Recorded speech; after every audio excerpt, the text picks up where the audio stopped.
नमस्कार दोस्तों, स्वागत है आप सभी एक बार फिर मेरे YouTube चैनल पे। दोस्तों 19 अप्रैल यानी कल दिन शुक्रवार को भारतवर्ष के लोकसभा चुनाव 2024 के पहले फेज की वोटिंग यहाँ पर हो चुकी है।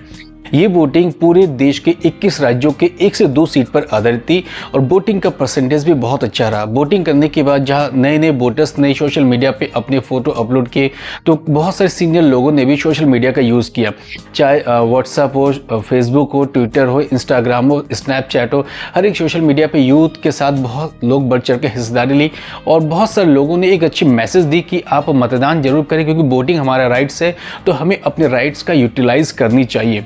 लेकिन दोस्तों, क्या आपने कभी सोचा कि जब हम वोटिंग करने जाते हैं तो ईवीएम मशीन को दबाने से पहले जो पीठासीन अधिकारी होता है वो हमारे बाएं हाथ के तर्जनी उंगली पर एक इंक लगाता है। नॉर्मली उस इंक को हम इलेक्शन इंक भी कहते हैं। आखिर इस इंक को लगाने के पीछे का रीज़न क्या है और कितने सालों से इस इंक को इंडिया के हर एक इलेक्शन पे यूटिलाइज किया जा रहा है और कौन सी कंपनी है जो इस इंक को बनाती है और बनाने में कितनी मटेरियल इसमें खर्च होते हैं और इंक का बेसिकली कॉस्ट क्या है। अगर आप इस चीज़ को नहीं जानते तो दोस्तों आज के इस वीडियो पे, इस शॉर्ट्स वीडियो पे मैं इन चीज़ों पे बात करूंगा कि ये जो इंक होता है बेसिकली ब्लू कलर का होता है और जिसे इलेक्शन इंक कहते हैं, इसे कौन सी कंपनी बनाती है और कब से भारतवर्ष में इस इंक का यूटिलाइज किया गया था।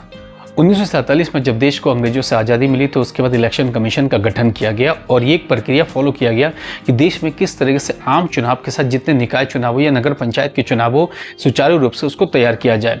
तो इस चुनावों में कहीं ब्लू इंक का यूटिलाइज नहीं किया जाता था, लेकिन 1992 में तत्कालीन इलेक्शन कमीशन के चीफ मिस्टर सुकुमार सेन ने एक मेथड जनरेट किया और जनरेट में ये फाइंड आउट किया कि जो भी वोटर्स जब वोटिंग करने जाते हैं तो उनके हाथ में एक सिंबल होना चाहिए। तो सिंबल के तौर पे इस ब्लू इंक का यूटिलाइज किया जाता है।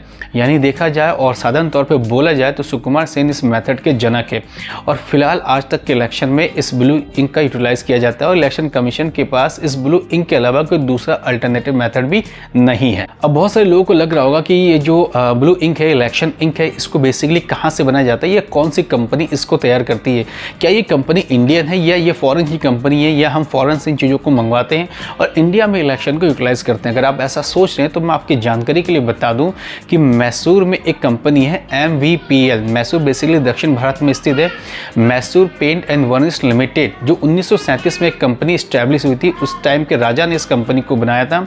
ये कंपनी को सरकार जो है ऑर्डर देती है और जितने भी चुनाव होते हैं चुनावों में इनको बड़े लेवल पे ऑर्डर दिया जाता है और वो वहाँ पर इंक को तैयार करती है और भारत सरकार को सौंपती है। ये इंक सिर्फ भारत सरकार के ऑर्डर पे ही तैयार किया जाता है। किसी दूसरी कंपनी अगर इसको लेना चाहे तो उनको ये इंक बिल्कुल भी नहीं दिया जाता है। अब बहुत सारे लोगों के मन में सवाल है कि ये इंक मिटता क्यों नहीं है और इसमें आखिर क्या मिला होता है। तो मैं आपकी जानकारी के लिए बता दूं, इस इंक में सिल्वर नाइट्रेट एक केमिकल मिक्स होता है।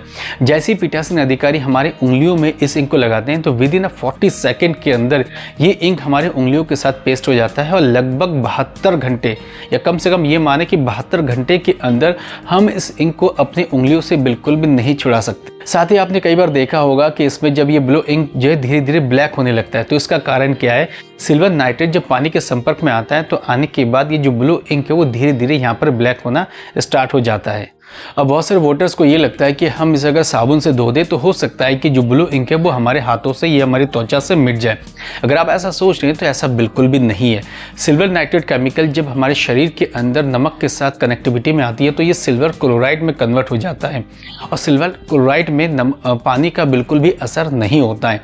इसलिए जितना चाहे हम इसे अगर साबुन से धोने की कोशिश करते हैं तो ये बिल्कुल भी मिटता नहीं है। ये हमारे त्वचा से, ये हमारे हाथों से तभी मिट सकता है जब हमारे त्वचा या हाथों के सेल्स धीरे धीरे पुराने हो जाएं। जब सेल्स धीरे धीरे पुराने हो जाते हैं तो ऑटोमेटिकली जो ये स्याही है या इंक है ये धीरे धीरे हमारे त्वचा से मिटना शुरू हो जाता है।